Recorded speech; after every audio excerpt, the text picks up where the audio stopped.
2025 has been one of the wildest years for gaming, and now that we're rolling into the holidays, November is looking just as stacked. Whether you're into open world adventures, anime-fueled chaos, or something cozy to unwind with, there's something here for you. I'm Blurredbox, and this is Save Point, your checkpoint for everything worth playing. Let's kick things off with a franchise that never sleeps, Call of Duty Black Ops 7. This year, Treyarch's leaning hard into the Cold War meets near future vibe. You're not just jumping into firefights, you're stepping into moral gray zones, covert ops, and the kind of storytelling that actually hits. The campaign looks darker, the pacing tighter, and multiplayer feels more responsive than it has in years. Movement got a serious overhaul, map designs more tactical, and yes, zombies is back. Bigger, moodier, and built like a cinematic experience this time around. Fans have been begging for this one for over a decade, Dragon Ball Sparking Zero, the spiritual successor to Budokai Tenkaichi 3. This is a full-on arena combat, fast, explosive, and somewhat over the top. The new engine captures that wild anime pacing with fluid camera swings and cinematic finishers that make every fight feel like an episode straight out of Super. What makes it stand out just isn't nostalgia, it's the freedom. You can literally have mid combos and teleport, launch through mountains, and chain ultimate attacks without missing a beat. It's pure Dragon Ball chaos, and for those who grew up yelling Kamehameha in their living room, this is the one you've been waiting for. From Chaos Blast to Chaos Emeralds, Sonic Rumble is up next. Imagine if Fall Guys meets Sonic Heroes in a speed-based brawler that's equal parts skill and hilarious disaster.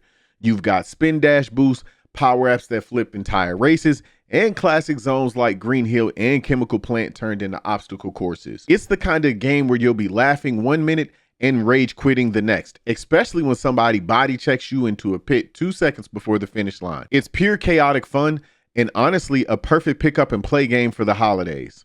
If you are craving something deeper, Of Ash and Steel might scratch that open world itch. Set in a kingdom rebuilding after a catastrophe, you play a wandering mercenary caught between fading empires and rising myths. Think Witcher 3 meets Ghost of Tsushima. Weighty swordplay, a living world that actually reacts to your choices, and combat that rewards timing over button mashing. The visuals are gorgeous, but what really stands out is how alive the world feels. Villages rebuilds, forests regrow, people remember what you've done. It's that perfect late night headphones on, lose track of time while my family's sleeping kind of game. The first Moonlighter nailed that cozy shopkeeper by day, dungeon crawler by night loop. This sequel doubles down on what made that game such a great success. You've got a new relic system, faster combat, and procedural vaults that mix things up every run. What's really clever is how the economy ties into gameplay. What you find in the dungeon affects your town's growth and in turn unlocks new upgrades for stores and gear. It's smart, satisfying, and endlessly replayable. Definitely one for people who like a little grind mixed with strategy. Now this one caught me off guard a little bit. Hyrule Warriors Age of Imprisonment. It's another massive Mushu style entry, but this time it's going darker. You are playing through the downfall of an older Hyrule before the Age of Calamity as familiar heroes face impossible odds. Combat's flashier, the camera's tighter, and they've actually made the moment-to-moment gameplay feel more dynamic. You're swapping heroes mid-fight, triggering tag team specials, and diving through cinematic boss sequences. It's chaotic, it's beautiful, and it hits those nostalgia votes while expanding Zelda's lore in some interesting ways. It's finally here, Satisfactory 1.0. After years of early access, this beast of a factory builder is officially going gold. And listen, if you've ever lost an entire weekend trying to optimize a conveyor belt line, you already know how addicting this game is.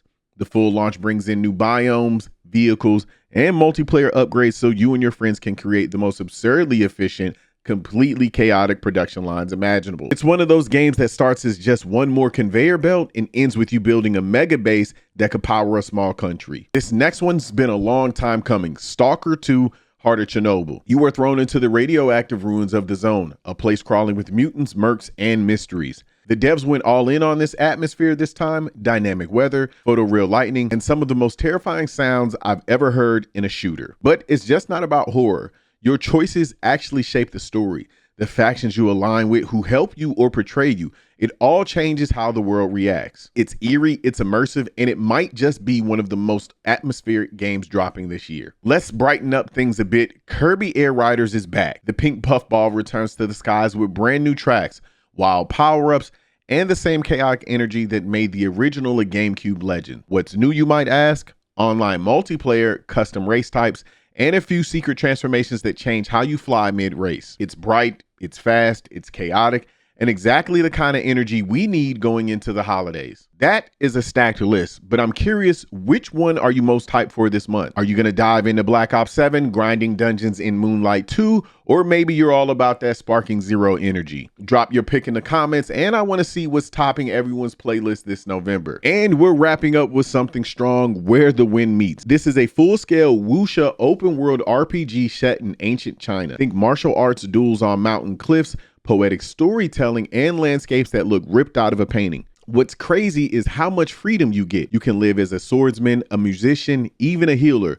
The world reacts to who you are, just not what you do. The combat's stylish, quick parries, air dashes, slow motion finishers. But the real beauty is in the tone. It feels like a love letter to classic martial arts cinema. It's one of those games that doesn't just look good, it feels different. So that's the list, 10 games that are absolutely worth your time this November. As always, thank you for hanging out at Save Point. I'm Blurbox, and I'll catch you at the next checkpoint.